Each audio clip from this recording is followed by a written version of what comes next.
everybody. Now, I think we're only going to be on for a little bit tonight because the wind is crazy. This is probably like 40 mile an hour wind gusts. This is insane. But hopefully everybody's going good or doing good. We'll get started here in a minute.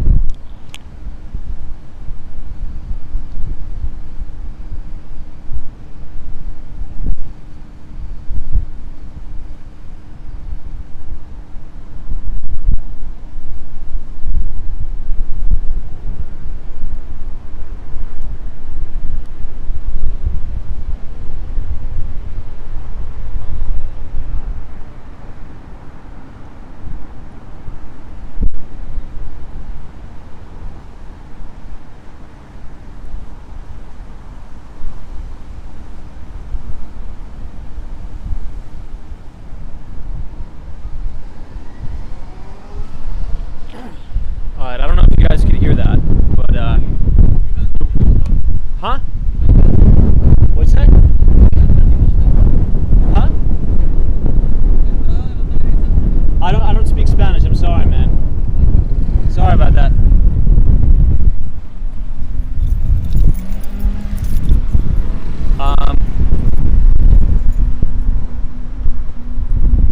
Alright, I'm going to try to shield you guys from the wind as much as possible. Maybe we'll only be on for like 20 minutes because it's really cranking. But, talk about big news, right? Maybe when we're back in New York, we'll cover a little bit more. Obviously, the Trump guilty verdict. A lot of people thought the markets were going to be much more volatile than they actually were, right? If anything, the markets performed pretty well today, closing at the high of its range. Pretty much all day, stocks were pretty volatile, but then we had a pretty big rally into the close to finish out the week on a positive note for the S&P 500. Now, we also got inflation data. So the Fed's preferred inflation measure rose 0.2% in April as expected. That is the Personal Consumption Expenditures Price Index, or the PCE. Now, if you exclude volatile food and energy, costs increased about 0.2% in April and about 2.8% on a year-over-year basis. Now, the headline number came in at 0.3% month over month and 2.7% year over year. In line with expectations, still running a little bit too hot, but we all know why. If anything, I would say that most likely everybody's inflation rate is much, much higher than what these numbers report. So let me try to get out of the wind here. We'll get started. Hopefully everybody's having a wonderful Friday night. And let's get out of the wind. At least we'll try.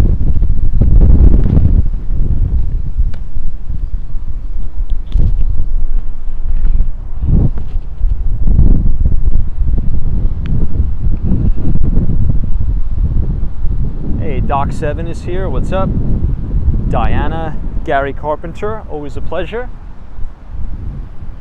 Thanks so much for joining us. We're kicking this live stream off in front of 1000 Museum on Northeast 10th Street. You can see the Kaseya Center in the distance. It's quite the beautiful night. You always love looking at the architecture of this building.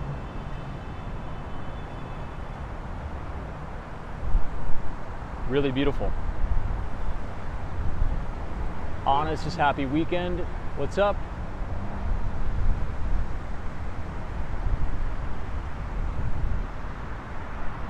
Now, it was a pretty good day in Miami. Beautiful weather. But we just got this kind of mini storm alert.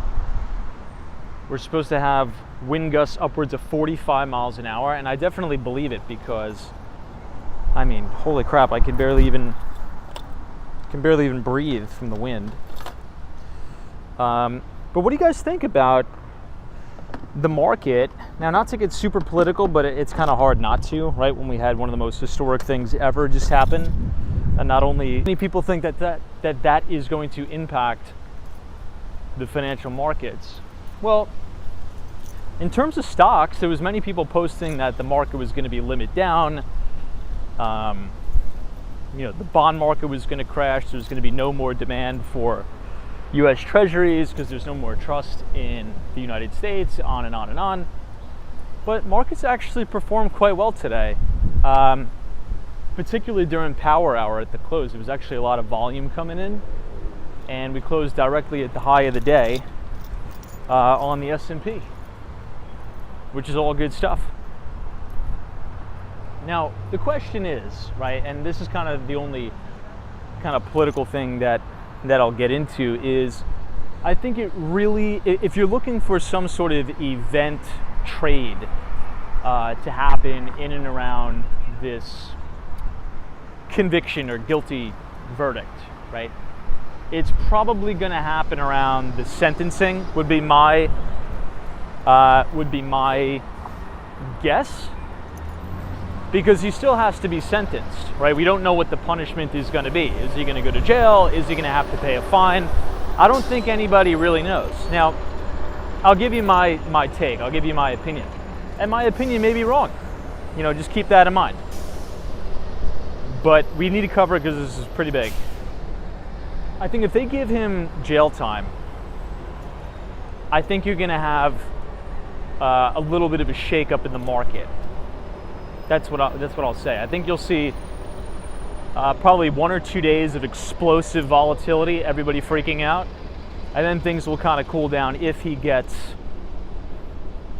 jail time. That's kind of my take on it, because, and feel free to put your thoughts in the chat here, because there was a lot of people that were quite surprised that there was really not a lot of market volatility. You would have never known one of the most historic things in U.S. history had happened, because the market was pretty tame.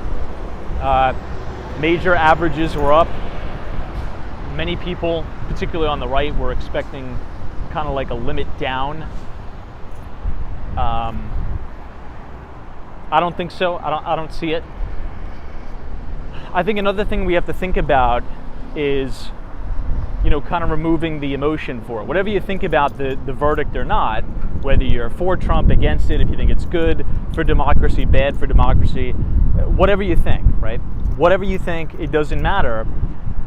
The question is that going to impact Microsoft's business? Is that going to impact how many iPhones Apple sells? Is that going to impact earnings of NVIDIA? I don't really see a correlation there. So yes, I think it could be a broad-based, just panic freak out, right? Markets are very driven based off of emotion. But do you think that this verdict has any material impact on whether Meta is going to buy more NVIDIA chips or not? I say probably not. So that's kind of my take on it. John says, hey chat, really don't think Trump will be serving any prison time, maybe a large fine. Sending an ex-pres to jail could set a bad precedent. Doc7 says, let your voice be heard in the voting booth. GGNYC says, absolutely not. Alan says, none of this matters, in my opinion. Guys, check out the Paramount Tower with the Miami Marlins on it. Heil says it may impact the Fed chair. Interesting. How so?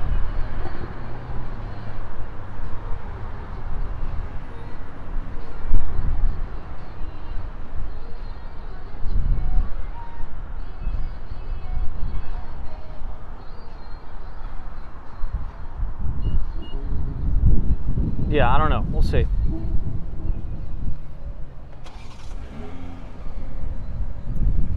Nancy says you think it'll be a fine. Anyway, that's kind of my take on it. I don't think it's going to be a huge deal. Again, as it relates to the markets, we kind of won't get into the politics of it all.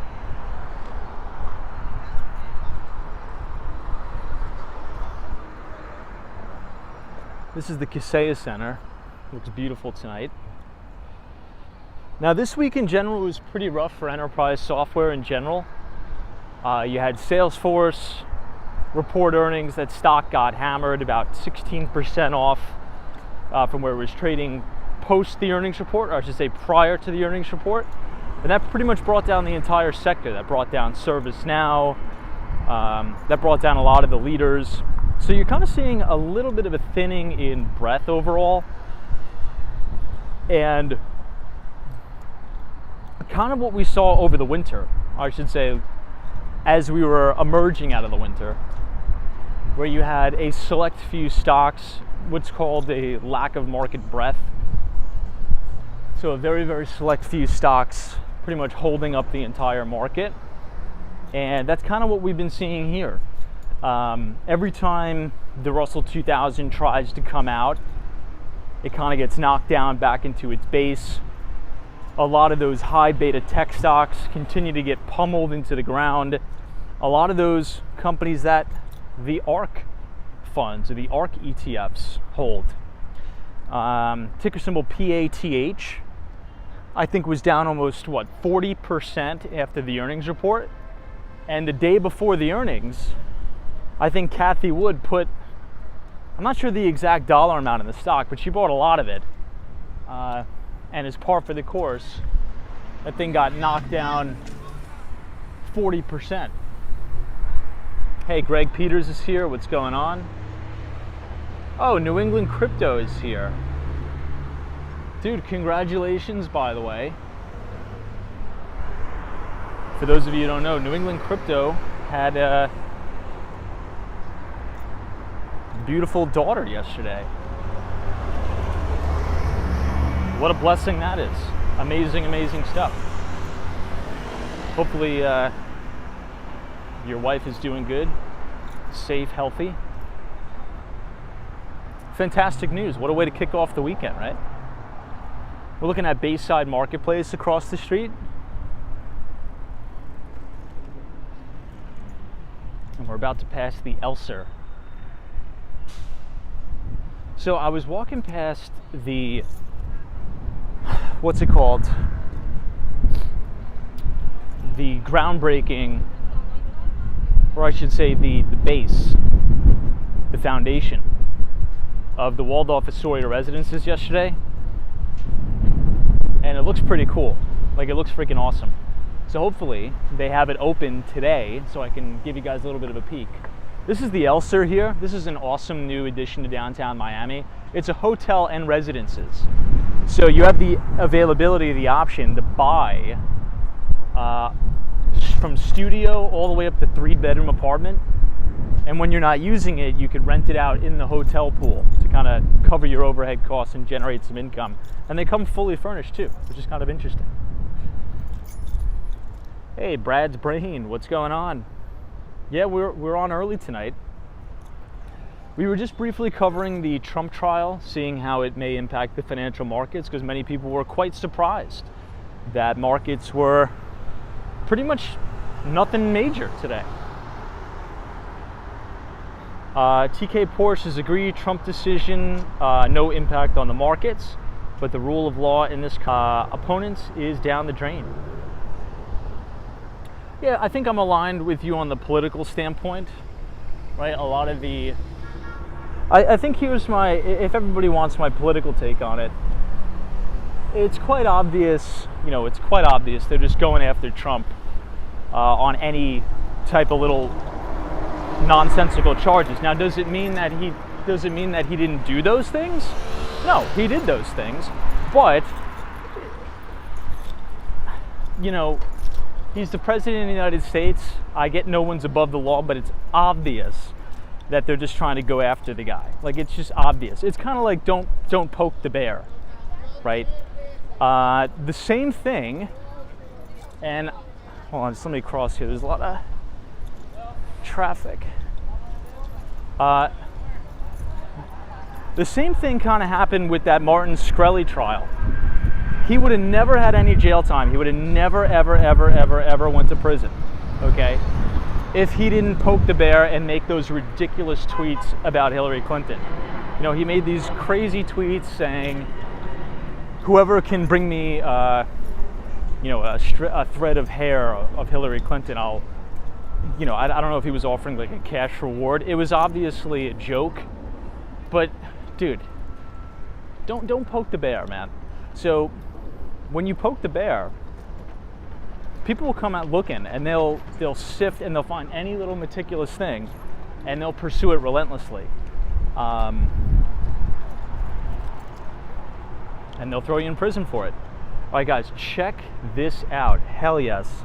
All right, so for those of you who don't know what this is the construction site, everybody, of the Waldorf Astoria Tower. Now, I'm going to put you guys over the fence here. Look at this foundation. This thing is insane. Hopefully you guys could see it. But this is the foundation of the Waldorf Astoria residences in downtown Miami. This is going to be the tallest residential apartment building south of the World Trade Center.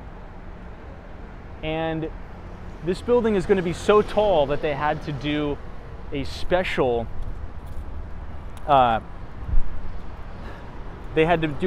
special engineering tactic called soil mixing in order to support the weight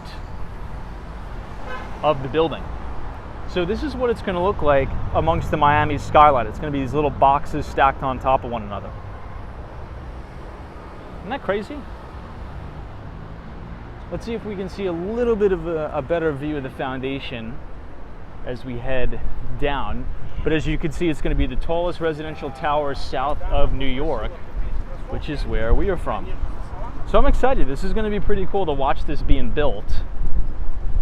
Over the next 2 years, as we do the live streams down here, I mean, this thing is going to look incredible. I mean, it's going to be so much taller than anything that's in downtown Miami. It's going to be wild. Now, the sales office, you could actually go into the sales office and do a virtual reality tour of some of the residences, which is pretty cool. They use the Quest headset from Meta to do all those virtual reality tours.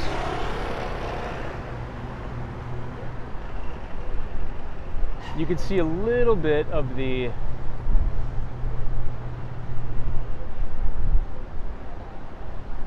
this thing is like a massive, massive pit in the ground.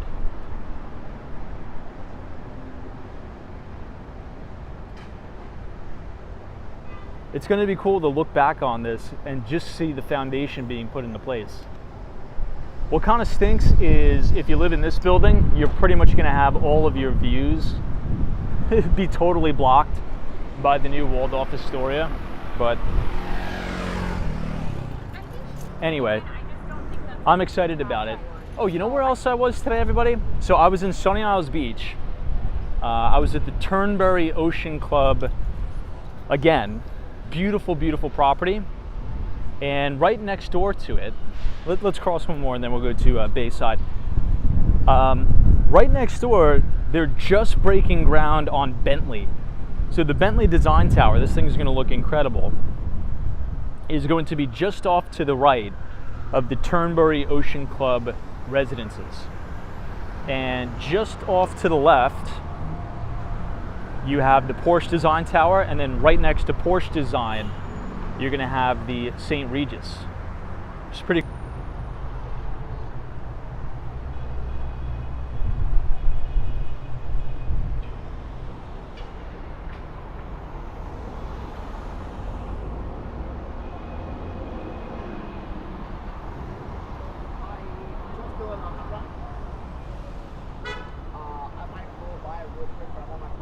All right, I think we should be back. Okay, sounds good.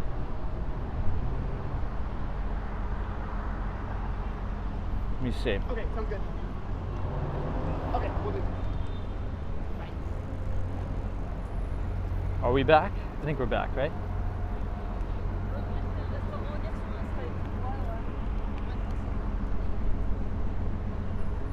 We're back. Got it. I think I just have my Wi-Fi on again. But yes, I agree. I think that's the biggest thing. for all the people who were expecting a reaction in the market from the guilty verdict, I don't think that's going to be the trade you're going to get. Well, it obviously wasn't the trade you were going to get. The trade, if there is one, where you could probably put on like a tail risk or like an event-driven trade, something like that, is probably going to be right before the day of the sentencing, where you could actually see the result. And my thing is, if they send him to prison, there's probably going to be a major reaction in the financial markets. If not, if he just has to pay a fine or something like that, I think it's going to be a big non-issue. If anything, in my opinion, this whole trial was a big waste, and they just wanted to make him a felon. They'll probably have to pay a few $1 million, and the whole thing will blow over, and that's about it. But, you know, you're just going to hear nonstop on CNN and Fox News that, oh, Trump's a felon, felon, felon, felon. How could you ever vote for a felon? It's just going to be like a little nauseating. But I don't think they're going to put him in jail. I don't think there's going to be any really material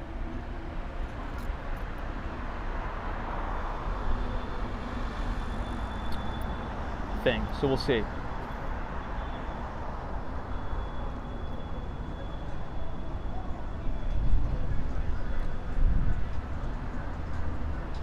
Peters is no fine, as this is a criminal trial, not a civil one. So what are the alternative outcomes? Or I should say, what are the options that he has here?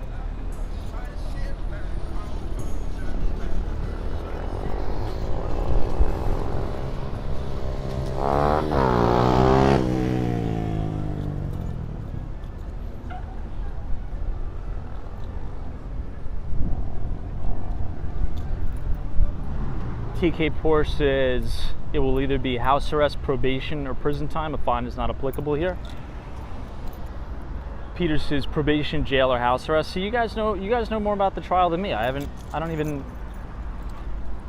really know anything about it. Now, that's an interesting question. How many Americans, right, be honest, you think, how many Americans could name all, 34 convictions? I would bet that the average American out there could maybe name like one thing that the trial was about. Stormy Daniels falsifying business records or documents.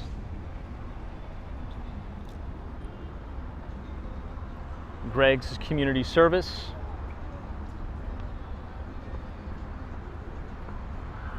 Well, I mean, let's say if he gets house arrest. I mean, what is he just going to chill in Mar-a-Lago? That's not too bad, right?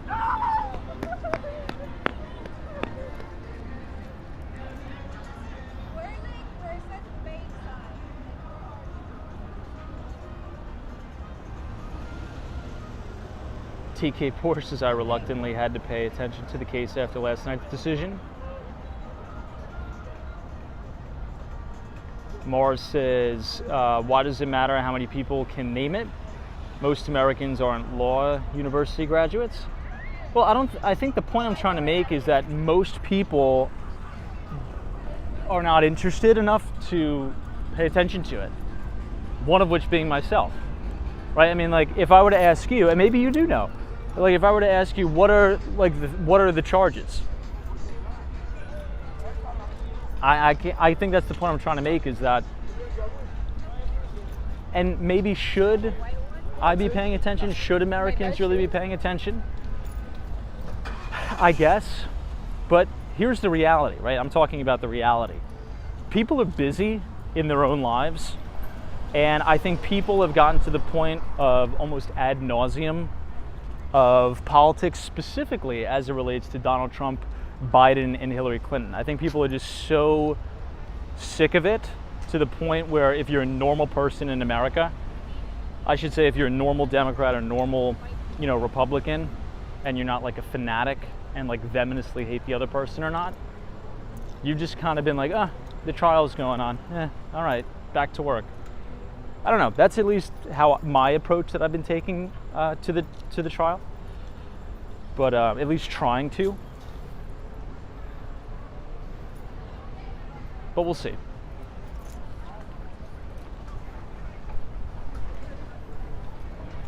All right, Bayside Marketplace.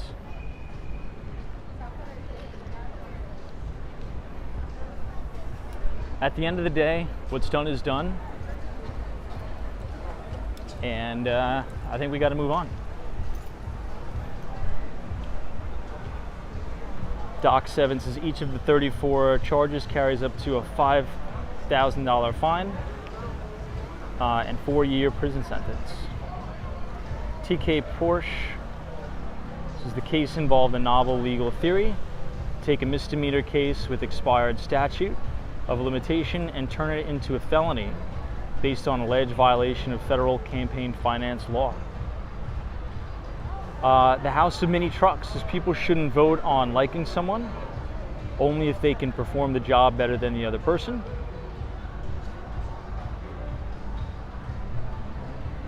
Fair. True. Very fair. I think that's why, a lot of people still voted for Bill Clinton, even though with the, or likes the Clintons, even after all the affair scandals, Stop right where you are. because people perceive that he or she could do the job better than the other candidate, regardless of the, how do you call it? Scandals, if you will. Wow, Pier 5 is pretty busy tonight.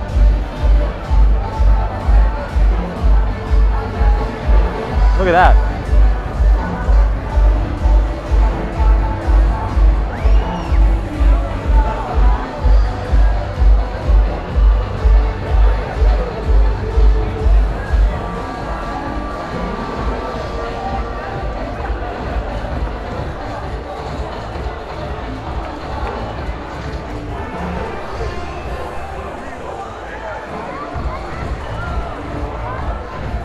Wow, pretty busy. Now, getting back to the financial markets, I think the Biden administration made a really big mistake today with vetoing that crypto bill. If you ask me, if President Biden didn't veto that cryptocurrency bill,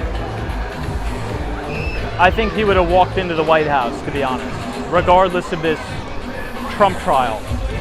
But I think whoever's advising President Joe Biden on crypto should probably be fired. This was an easy layup for Joe to say, you know what, we want America to be a forefront leader in cryptocurrency.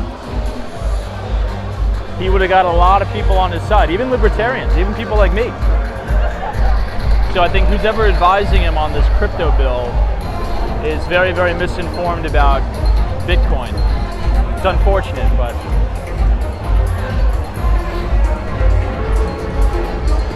because it seemed as if for a time that the Democrats were shifting pro-crypto,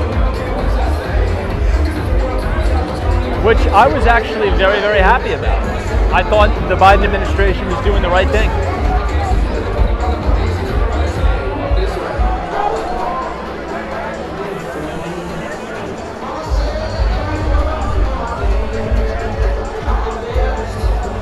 Wow, there's tons of people out there.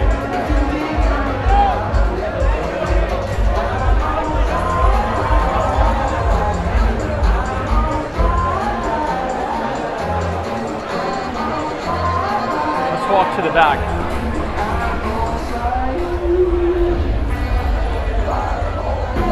You can see just how windy it is.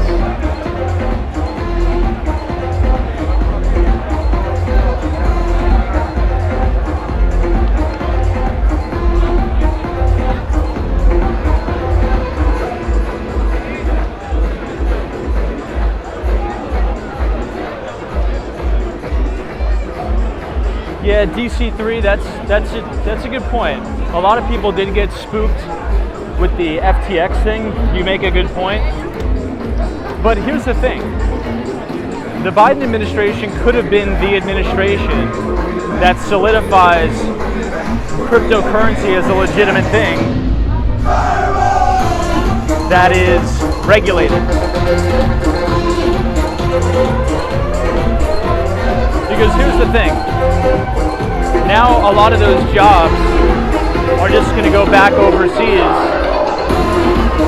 Let's try to navigate out of here.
One of the problems right now is if a bank or a big financial institution is going to have custody or going to take custody of any of these crypto assets like Bitcoin or something, they have to mark it on the balance sheet, and they don't want to take that risk. You know, if you have a major influx of these crypto assets and you have to have it as exposure on the balance sheet, it's going to, you know, let's just say banks are not too keen on wanting to jump feet first and do that. So it's a little change. It's a pretty insignificant change. All right, let's cross and head towards Brickell.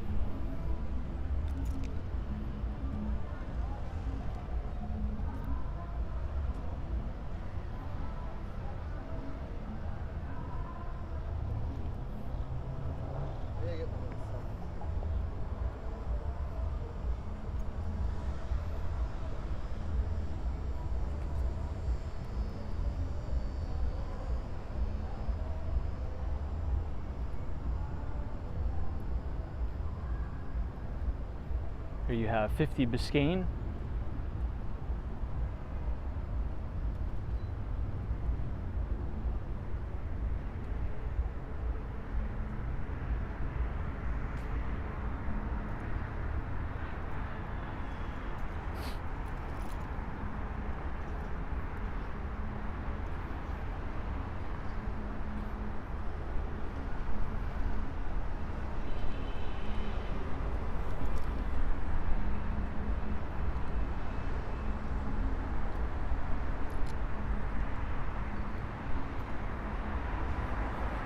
I like this view overlooking downtown Miami here. You can see the 200 Southeast Financial Center in the distance. DC322 says Coinbase is still around. Of course, yeah, they're publicly traded under the ticker symbol COIN.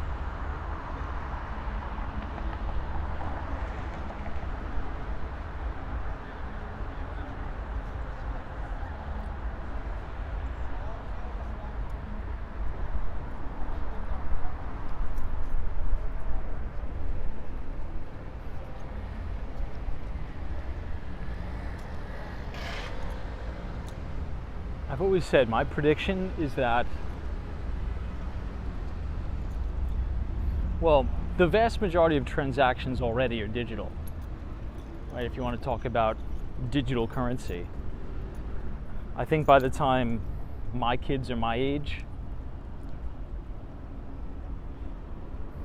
there's going to be the amount of transactions in physical paper currency is going to be meaningless, or pretty much at zero, which I think it should. It's just not very efficient.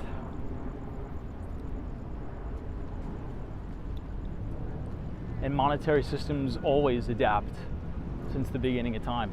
You know, it's not like we're, bartering with each other anymore. It's not like we're trading seashells back and forth.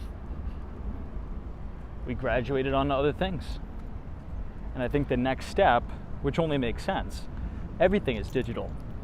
The next step is digital money, digital payments, instantaneous settlement. So it's the only logical thing, in my opinion.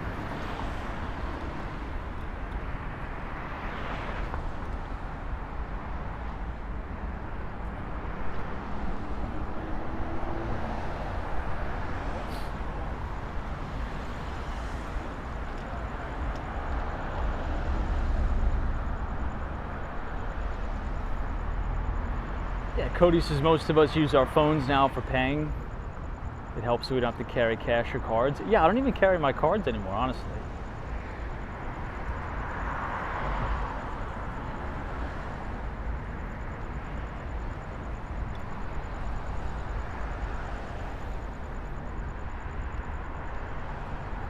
No, Mikey says, how would you say Miami real estate compares to New York City? In what way? Do you mean? I think there's a lot of opportunity here, but I also, if you had to ask me in terms of performance, in a general sense, right? Because real estate markets are very, very specific to very, very specific location. I think you'll see a little bit of a cooling off in Miami, because Miami's had such a massive run-up. And I think you'll have better price appreciation in New York, just because that's the way the rotation is going, right? New York was really, really beat up during the pandemic, and it's continuing to get really, really beat up with its commercial office space. So I think you can get a lot of deals. Now, I'm not sure if you guys heard about this, but next week is going to be the foreclosure auction for the Brooklyn Tower, which is wild. So for those of you who don't know, that big building in downtown Brooklyn that we see, that kind of looks like that building from the Lord of the Rings. Not sure if you guys are familiar with that one. That just went into foreclosure, and it's going to be auctioned off next week. So, and that's not the only one. There's going to be a tidal wave of those. Trust me. Okay, we talked about some of the deals that I was a part of, or tried to be a part of. There's going to be more and more and more foreclosures in New York, but that presents opportunity. I think that's going to present a lot of pretty big opportunities. So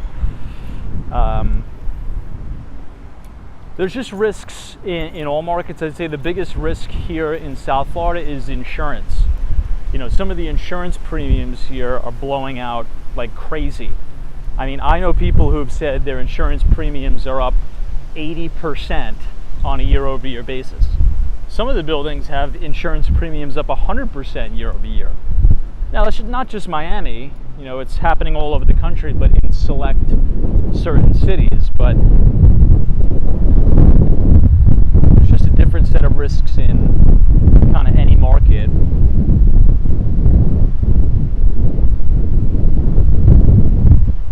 Wow, you can really, really feel the wind here. Crazy.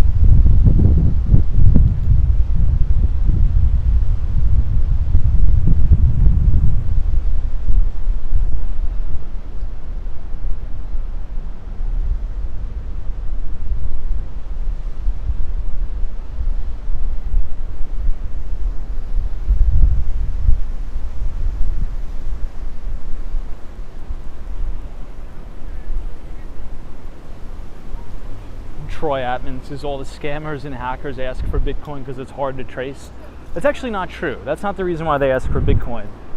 If anything, Bitcoin is the easiest to trace. You can right now view the crypto wallets of the largest hackers on the planet. Right now, you can see every transaction they make.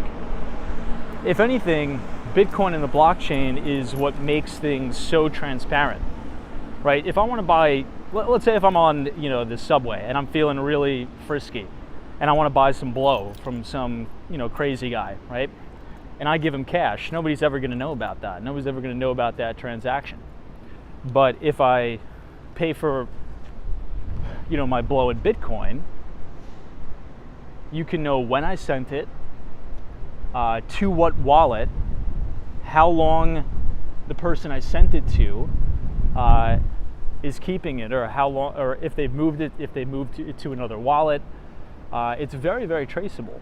That's kind of how a lot of federal law enforcement agencies track these scammers, track them down, because every single transaction is recorded in perpetuity forever. You just need to know the Bitcoin wallet address. And there's very, very well-known Bitcoin wallet addresses called the whale accounts that people watch. And sometimes they'll have, you know, 30,000 Bitcoin in there. It hasn't moved since 2015. And then all of a sudden they move a few and they're like, whoa, what is that person doing? You know?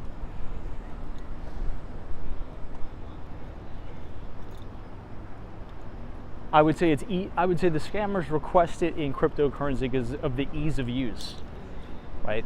It's very, very easy for somebody to transfer money digitally. I mean, what are they going to pay a ransom, a $20 million ransom in cash? So it's not the reason that it's hard to trace. It's actually the easiest thing to trace is Bitcoin.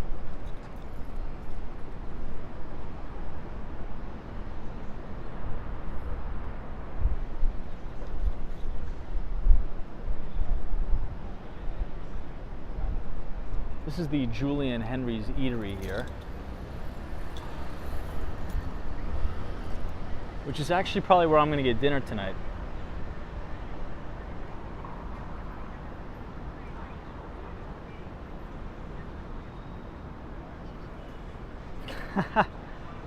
Brad, that's so funny.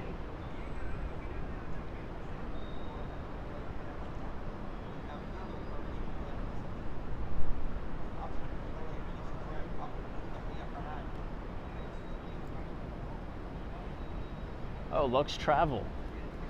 You just rode right past us on Bayside. Very cool. Yeah, it's a nice night tonight, but it's quite windy, is what I'll say. Oh, look at the robot again.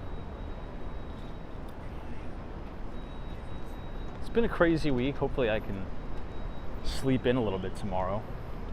Fingers crossed.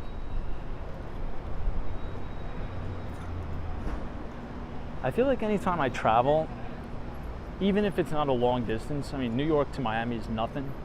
It's a 2.5 hour flight.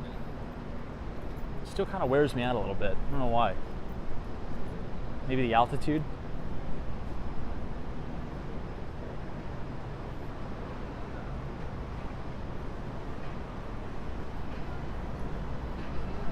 These little robot things that cruise around the city.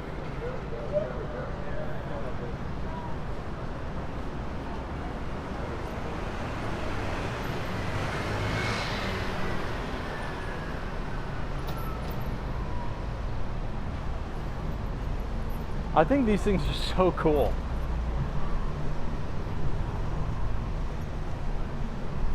Look at how it navigates around the poles.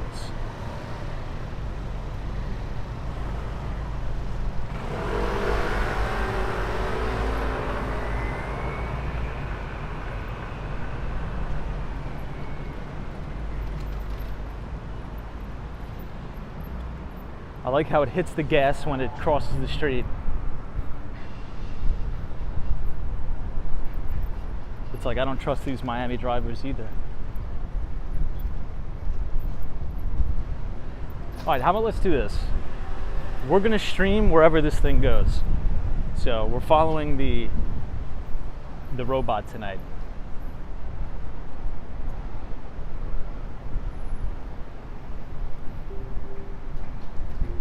I don't know, Troy Adams says how much does it cost to get that robot to deliver the food? I'd assume it's just like Uber Eats, right? You just order it on Uber Eats or Grubhub and then it comes. At least I think.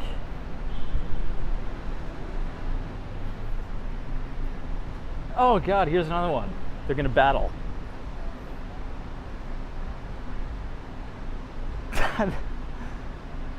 Let's see if they can navigate around each other.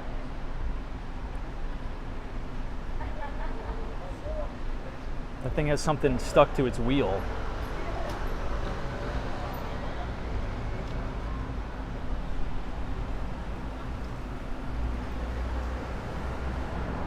Now, did anybody see on Walmart's earnings that they said they're going to do the Walmart deliveries by drone? Did anybody see that? I don't know how that's going to work in major cities with the FAA regulations. Maybe we have people in the chat who are familiar with that, but like think about in New York City, right? Or San Francisco or even Miami. If you have millions of drones walking around, or I should say flying around, not walking around, how is that going to work? I don't even know if that's going to be legal, so maybe it'll just be only rural environments, so to speak.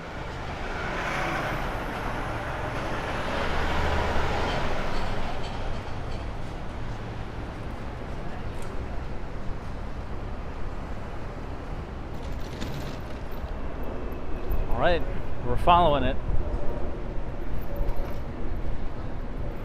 I'm really curious to see the last mile here. Like, how does it notify the guy or the girl that the food is ready and they just come down out of their apartment and get the food?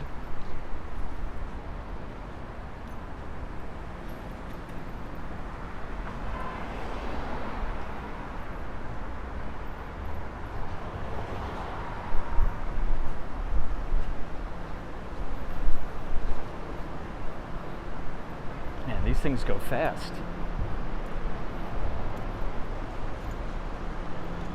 Top speed is probably like 10 miles an hour.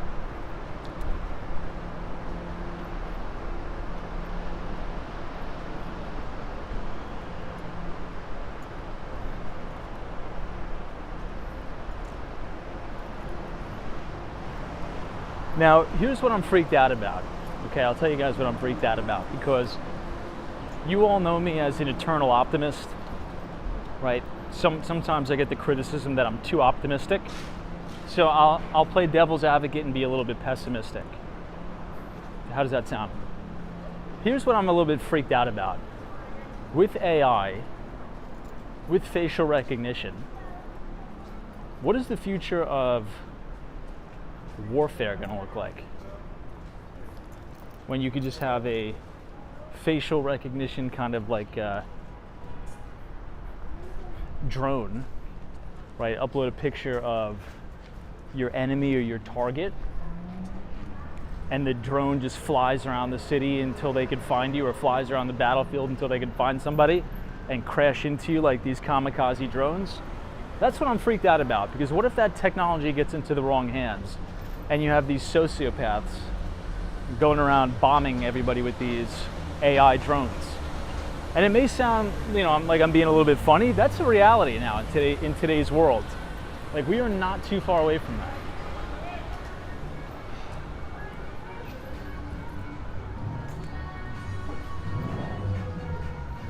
That's the Metro Mover.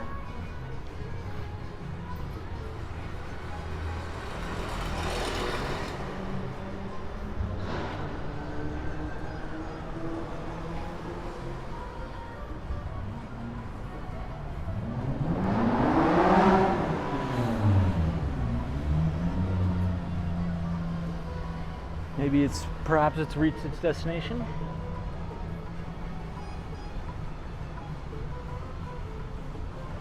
Oh, Grant says, Tom, those are not robots. They are actually controlled by humans.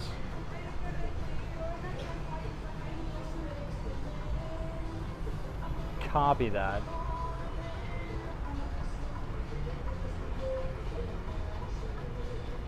Anyway, kind of cool.